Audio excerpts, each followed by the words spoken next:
सावित्री सब्जी लेने बाजार गई होती है कि तभी उसकी नजर मिनी स्कर्ट पहनकर बाइक पर जा रही एक लड़की पर जाती है, जिसकी पूरी टांगे दिखाई दे रही थी। ये देख सावित्री अपनी आंखें बंद करते हुए कहती है, छी छी, शर्मो हया तो जैसे बेची खाई है आजकल की लड़कियों ने।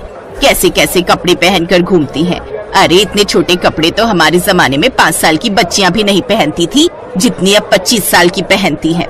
बुड़बुड़ाते हुए सावित्री घर आती है, जहाँ वो टीवी पर सूर्य ग्रहण की खबर देखती है। क्या आज सूर्य ग्रहण है? ठीक है, तो जब तक ग्रहण है कोई भी खाना नहीं खाएगा। और तू बड़ी बहू, तू खाने में तुलसी के पत्ते डाल दे। सर पर घूंघट ओढ़े रेखा मुंडी हिलाती है। कुछ देर बाद सूर्य ग्रहण लग जाता है। तभी रेखा का पति ऑफिस से थका हारा घर आता है और फ्रिज में से ब्रेड जैम लगाकर खाने लगता है। ये देख सावित्री गुस्से में चिल्लाते हुए कहती है, हे राम, कर दिया ना अपशगुन। भला ग्रहण में कौन खाना खाता है? क्या माँ, अब भूख लग रही है तो कुछ खाओ भी ना क्या? ठीक है तो कह रहा है वो। अब ये सब पुराने विचारों को त्याग भी दो सावित्री। आप तो चुप ही रहिए। और तू बड़ी बहू, यहाँ खड़ी खड़ी मेरी शक्ल क्या देख रही है? तू इसे रोक नहीं सकती थी? माँ जी वो मैं। अब क्या बकरी की तरह मैं कर रही है? अपना पल्लू ठीक करिए, सर से खिसकना नहीं चाहिए। बहुएं जितनी मर्यादा में रहें उतनी ही अच्छी लगती हैं। अरे हम भी थे, जितना मर्जी काम करते थे, लेकिन मजाल है कि कभी घूंघट सर से सरका हो। 3-3 मटके पानी के कुएं से उठा कर लाना, भैंसों का, खेतों का सब काम देखना। कितना काम होता था हमारे जमाने में। लेकिन एक आजकल की बहुओं को तो आटा गूंथने से लेकर बर्तन धोने तक हर काम के लिए बस एक मशीन चाहिए। और छोटे छोटे कपड़े पहनकर इनसे किटी पार्टी करवा लो बस। लेकिन मेरे घर में ये सब नहीं चलेगा। मेरे घर में बहुएं हमेशा घूंघट में और साड़ी में ही रहेंगी। इसलिए ध्यान रहे, आगे से ये पल्ला खिसके ना तेरे सर से। जी माँ जी, ध्यान रखूंगी। ये है सावित्री देवी, जिसे मॉडर्न कपड़ों वाली लड़कियां बिल्कुल भी पसंद नहीं थी। सावित्री के 2 बेटे थे। बड़े बेटे की शादी हो चुकी थी। बड़ी बहू रेखा बिल्कुल अपनी सास के कहे पर चलती थी, लेकिन फिर भी सावित्री उससे कभी खुश नहीं रहती थी। वो उसके किसी न किसी काम में कमी निकाल ही देती थी। एक रोज जब रेखा अपने कमरे में दिन में आराम कर रही थी, तो सावित्री अचानक से उसके कमरे में आती है। तब रेखा करवट बदल रही होती है, जिससे उसकी कमर दिख जाती है। ये देख सावित्री जोर से चिल्लाती है, छी छी छी छी छी छी छी, बस इसी बात का डर था मुझे। सारी शर्मो हया बेच खाई है। माँ जी आप, लेकिन हुआ क्या? क्या होना है? करवट लेते वक्त तेरी कमर दिखी कैसे? आज के बाद ऐसा हुआ ना तो अच्छा नहीं होगा बहू। और इस तरह बंदिशों में रेखा ने अपनी शादी का पूरा 1 साल काट लिया। और उसकी फर्स्ट एनिवर्सरी पर उसका देवर राहुल दिल्ली से कानपुर आता। भाभी, मुझे ना आप सबको कुछ बताना था, तो मुझे लगा इससे अच्छा दिन भला क्या ही होगा। वो मेरे ऑफिस में मेरे साथ संध्या काम करती है, अच्छे परिवार से है, अच्छा कमाती भी है, और मैं उससे शादी करना चाहता हूँ। मतलब लव मैरिज? हाँ माँ, लव मैरिज। क्यों, कोई प्रॉब्लम है? नहीं नहीं, मुझे भला क्या दिक्कत होगी। तुझे पसंद है लड़की तो फिर हमें भी पसंद है। ये सावित्री का सिद्धांत भी समझ नहीं आता। जो डरता है तो उसे और डराती है, और जो सुनता ही नहीं उसकी बात झट से मान जाती है। चुप करिए जी। अब उस शहरी लड़की के पीछे अपने बेटे को तो नहीं खो सकती ना। कहीं उसके लिए सब छोड़कर ही चला गया तो। इसीलिए तो चुपचाप इस शादी के लिए हाँ कर दी। एक बार घर में आ गई तो फिर रेखा और उसमें कोई फर्क नहीं कर पाएंगे। सावित्री अपने छोटे बेटे की शादी के लिए मान जाती है। वो 1 महीने बाद दोनों की शादी करवा देते हैं। शादी के बाद दिल्ली से कानपुर कार में आते आते भारी भरकम लहंगे में संध्या काफी थक जाती है और वो एक जगह होटल के पास गाड़ी रुकवाती है। ड्राइवर, गाड़ी रोको, मुझसे अब और ये नहीं पहना जा रहा, ये भारी भरकम लहंगा। राहुल तुम यही रुको, मैं अभी चेंज करके आती हूँ। कुछ देर बाद गाड़ी आकर उसके ससुराल रुकती है।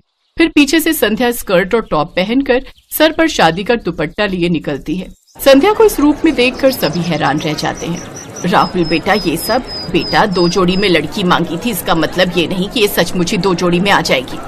वो माँ, दूर का सफर था ना, और इसने लौटते वक्त लहंगे पर ही वोमिट कर दी, इसीलिए जो इसके हाथ में लगा इसने पहन लिया। ये राहुल का बच्चा झूठ क्यों बोल रहा है? चलो संध्या, माँ के पाँव छुओ। हैं? अरे नहीं नहीं, तुम रहने दो। अगर तुम झुकी तो न जाने क्या क्या झुक जाएगा। ओह थैंक्स। वैसे मैं खुद झुकने के मूड में नहीं थी। वो क्या है ना, मैं बहुत थक चुकी हूँ। वैसे माँ जी, हमारा बेडरूम कहाँ है? वो क्या है ना, मैं पहले बाथ शावर लेना चाहती हूँ। और राहुल डार्लिंग, तुम ना प्लीज मुझे बॉडी मसाज दे देना। आज सचमुच मुझे बहुत थकावट है। बताओ ना माँ जी, बेडरूम कहाँ है? संध्या, बस 2 मिनट, माँ गृह प्रवेश कर ले। ओ प्लीज, थोड़ा जल्दी कीजिए ये सब formalities. I am really so tired. Savitri को मन ही मन बहुत गुस्सा आ रहा था, लेकिन वो कर भी क्या सकती थी। उसने चुपचाप उनका गृह प्रवेश करवाया और बहू बनकर संध्या अपने ससुराल आ जाती है। लेकिन संध्या के कपड़े देख सावित्री डर गई। ये नई बहू तो कुछ ज्यादा ही मॉडर्न कपड़े पहनती है। अरे पढ़ी लिखी नौकरी वाली है तो क्या हुआ, सर पर नाचेगी, जो मर्जी रुमाल जितने कपड़े पहनेगी। कहीं कल मुंह दिखाई पर इसने कुछ बेढंगे से कपड़े पहन लिए तो नहीं नहीं नहीं, इसे मुझे ठीक करना ही होगा। ये सोचकर सावित्री संध्या के कमरे में जाती है। अरे नई बहू, दिखा तो कल मुंह दिखाई पर क्या पहनने वाली है। ये वाली साड़ी कैसी है माँ जी? अच्छी है, लेकिन काला रंग, शादी के बाद ये सब रंग ना कुछ अच्छे नहीं लगते। और वैसे भी ये सिर्फ ब्लैक नहीं है, देखो इसके बॉर्डर पर रेड कलर भी है। जो भी हो, लेकिन तू ऐसी साड़ी नहीं पहनेगी। चल अब मुझे अपनी साड़ियां दिखा, मैं बताती हूँ तुझे कौन सी पहननी है। संध्या सावित्री को अपनी सभी साड़ियां दिखाती है, जिसमें से गुलाबी रंग की साड़ी देख सावित्री कहती है, हाँ ये वाली, ये अच्छी रहेगी, इसे ही पहन तू। जी माँ जी। शादी के तुरंत बाद सास का ऐसा बदलता रवैया देख संध्या हैरान थी। सावित्री ने संध्या की साड़ी तो देख ली, लेकिन वो ये नहीं जानती थी कि उसका ब्लाउज कितना हॉट बना है। शाम को मुंह दिखाई पर संध्या वो गुलाबी साड़ी हॉट ब्लाउज के साथ पहनती है। ये देख सावित्री उसकी साड़ी अच्छे से बांधती है। अरे बहू, ये सर पर पल्ला कर ले, सब मेहमान आएंगे ना तो उनके सामने यूं सर ढके घूमना अच्छा नहीं लगता। संध्या साड़ी पहनकर सर पर घूंघट रखकर बाहर आती है। ये देख मोहल्ले की औरतें बात करती हैं। मान गए सावित्री तुझे, मुझे तो लगा था कि ये मुंह दिखाई पर भी मिनी स्कर्ट पहनकर आएगी, लेकिन तूने तो एक दिन में इसे साड़ी पहनना और घूंघट रखना भी सिखा दिया। अरे मेरा नाम सावित्री है, सावित्री। अच्छा संध्या बहू, चल अब इन सबके पांव छूकर आशीर्वाद लो। सावित्री सबके पांव छूकर आशीर्वाद लेती है, लेकिन संध्या ये नहीं जानती थी कि उसकी सास किस खेत की मूली है। एक बार जो उसने साड़ी पहन ली तो फिर वेस्टर्न कपड़ों का नंबर तो कभी आने वाला है ही नहीं। अगले दिन उन सबको मंदिर जाना था, इसलिए रात को ही संध्या अपनी सास से जाकर पूछती है कि कल उसे क्या पहनना चाहिए। तुझे क्या पहनना है क्या नहीं ये सब तो बात की बात है, लेकिन तू इस नाइट ड्रेस में बाहर कैसे आ गई? हमारे घर में ये सब नहीं चलता। लेकिन राहुल ने तो मुझसे कहा था कि मैं जो मर्जी पहन सकती हूँ। अरे उसे क्या पता इन सब के बारे में, रहा भी है वो इस घर में, बचपन से तो पहले पढ़ाई के लिए हॉस्टल में और फिर नौकरी के चक्कर में बाहर। तू उसकी बीवी है पर बहू मेरी है और इस घर में मेरी ही चलती है। संध्या उदास हो जाती है और वो अपने कमरे में चली जाती है। उसे उदास देख उसकी जेठानी भी उसके पीछे पीछे उसके कमरे में चली जाती है। उदास मत हो संध्या, इस घर का नाम ऐसे ही सावित्री निवास नहीं पड़ा है, यहाँ बस माँ जी की ही चलती है। उनसे पूछे बिना तो मैं खाना तक नहीं बना सकती, तो कपड़े तो दूर की बात है। अब कपड़े चेंज करके साड़ी पहन लो और किचन में आ जाओ। मुझे नहीं लगता अब वो तुम्हें कभी भी वेस्टर्न ड्रेसेस पहनने देंगी। ऐसे कैसे नहीं पहन सकती? अब तो बस हफ्ता भर में ये साड़ी पहनूंगी, उसके बाद बिल्कुल नहीं। एक हफ्ते बाद राहुल संध्या के साथ हनीमून ट्रिप प्लान करता है। सच में संध्या बहुत मजा आएगा, कश्मीर सच में बहुत खूबसूरत है। अच्छा अब तुम पैकिंग कर लो। संध्या अपनी पैकिंग कर लेती है। फिर जब ये बात सावित्री को पता चलती है तो वो संध्या के पास आती है। अच्छा, कश्मीर जाने की तैयारी हो रही है, दिखा तो तूने क्या क्या रखा है वहां पहनने के लिए। वो क्या है ना, ध्यान रखना पड़ता है, कहीं तूने छोटे छोटे कपड़े रख लिए और तुझे सर्दी लग गई तो। वो तो मैं समझ ही गई थी कि बिना मेरे कपड़े चेक किए आप मुझे जाने कहाँ देंगी। संध्या हनीमून के लिए चली जाती है, लेकिन वो वहां जाकर कुछ वेस्टर्न कपड़े खरीद लेती है और अपनी ढेर सारी फोटोज लेती है। लेकिन एक रोज उसकी सास वो फोटोज देख लेती है और वो संध्या पर खूब गुस्सा होती है। लेकिन तभी वहां सावित्री की सास रत्ना आ जाती है, जो काफी बूढ़ी होती है, लेकिन उन्होंने भी टी शर्ट और पैजामा पहना होता है, साथ ही चश्मा भी लगाया होता है। बताओ भला क्या बुराई है इन कपड़ों में? मुझे देखो, मैं क्या इन कपड़ों में बुरी लग रही हूँ क्या? अरे जब मैं गांव में रहकर ऐसे कपड़े पहन सकती हूँ तो फिर मेरे पोते की बहू क्यों नहीं? और तू जानती है आज क्या हुआ? जब मैं रेलवे स्टेशन से लौट रही थी तो साड़ी पहने एक लड़की बाइक पर बैठी थी, उसकी साड़ी बाइक में फंस गई और वो नीचे गिर गई, जिससे उसे थोड़ी चोट आ गई। और वो कोई और नहीं, हमारी बड़ी बहू रेखा है। अभी अस्पताल में भर्ती करवा कर आई हूँ उसे। जमाने के साथ अपनी सोच बदल सावित्री। ये सब बातें सुन सावित्री को अपनी गलती का एहसास होता है और अब वो कभी भी अपनी बहुओं को उनकी मर्जी के कपड़े पहनने से नहीं रोकती।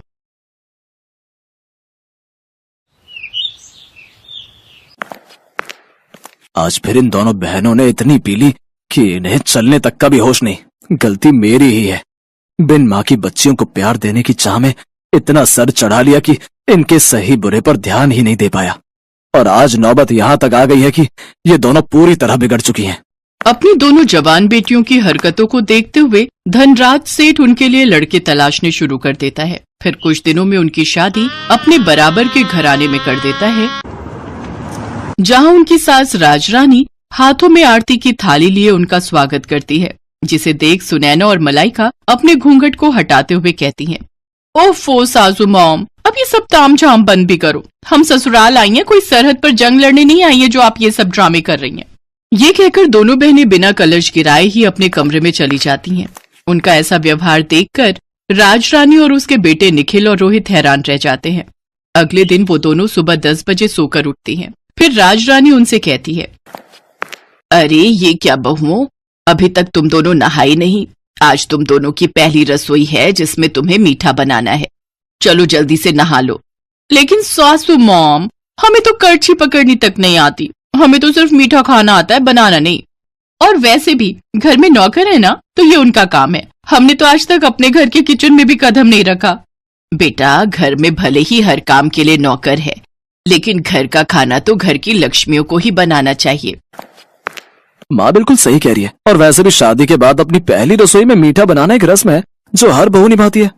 ओफो, मायके में हमारा बाप कम था जो अब यहाँ तुम दोनों भी लेक्चर देने लग गए। Live it. अरे सुनैना, चलो जल्दी से रेडी होकर बाहर पूल में आ जाओ। आज हम दोनों जी भरकर स्विमिंग करेंगे। कुछ देर बाद दोनों बहनें सब घर वालों और नौकरों के सामने स्विमिंग ड्रेस पहनकर आती हैं और पूल में जाकर नहाने लगती हैं। अपनी बहुओं की ऐसी बेशर्मी देख राजरानी का तो सर शर्म से झुक जाता है। ये दोनों की दोनों तो मेरी नाक कटवा कर रहेंगी। हे भगवान, मेरे घर की इज्जत अब तेरे हाथ में है। राजरानी एक धार्मिक महिला थी, साथ ही वो समाज सेविका भी थी। उसका खुद का एक बड़ा एनजीओ था जिससे शहर की बड़ी बड़ी हस्तियां जुड़ी हुई थी। ऐसे ही कुछ दिन बीतते हैं। मलाइका और सुनैना अपने ससुराल के प्रति कोई जिम्मेदारी नहीं समझती थी। वो दोनों तो बस सारा दिन अपने मेकअप, पार्लर, शॉपिंग और पार्टीज में ही बिजी रहती।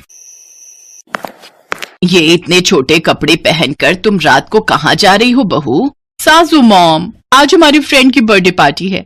हम दोनों नाइट क्लब जा रही हैं। आने में देर हो जाएगी। चलो सुनैना। फिर दोनों शॉर्ट ड्रेस पहनकर नाइट क्लब चली जाती हैं, जहां वो खूब सिगरेट शराब पीती हैं। फिर आधी रात को कुछ लड़के उन्हें घर ड्रॉप करते हैं। दोनों लड़खड़ाती हुई अंदर आती हैं, जहां उन्हें देखकर राजरानी उनसे कहती है, ये सब क्या है? आज तो तुम दोनों ने हद ही कर दी। अरे बड़े घर की बहुओं को ये सब शोभा नहीं देता। ओ सासू मॉम, अब अपना भाषण फिर देना मत शुरू कर दो।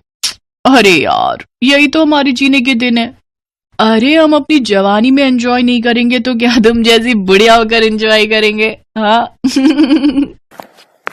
तभी निखिल और रोहित वहां आते हैं और उन दोनों को जोरदार थप्पड़ मारते हैं। ये देखकर दोनों बहनों को बहुत गुस्सा आता है और वो भी अपने पतियों के मुंह पर थप्पड़ कस देती हैं। हम आज के जमाने की लड़कियां हैं, मुंह तोड़ जवाब देना बहुत अच्छे से जानती हैं, तो ऐसी गलती फिर मत करना। फिर दोनों अपने कमरों में लड़खड़ाते हुए चली जाती हैं। ऐसे ही समय बीता। फिर एक रोज सुनैना और मलाइका अपने घर में लेटी थी तो उनके फोन पर एक मैसेज आता है जिसमें शहर के बाहर एक फार्म हाउस में रेव पार्टी का इनविटेशन होता है। Oh wow, rave party! Malaika, I am so excited यार। मैंने आज तक बस रेव पार्टीज के बारे में सुना था, लेकिन अब तो हम उसे एंजॉय भी करेंगे।